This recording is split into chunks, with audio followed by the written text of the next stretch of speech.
রাস্তার উভয় পাশে প্রায় ৩৬ কিলোমিটার জ্যাম।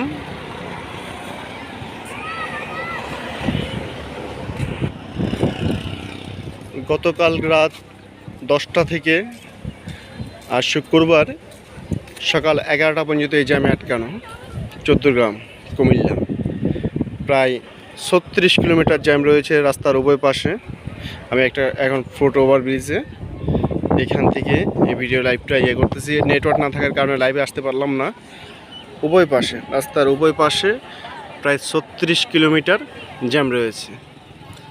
ফেনীর লালপুল নামক এলাকায় পানির তীব্রতা বেড়ে যাওয়ায় প্রায় 8 থেকে 10 ফিট পানির উচ্চতা বেড়ে গেছে আপনার লালপুল নামক এলাকায়। এই কারণে গাড়ি পারাপার হতে বিঘ্ন ঘটার কারণেই এই দীর্ঘ জ্যামজট।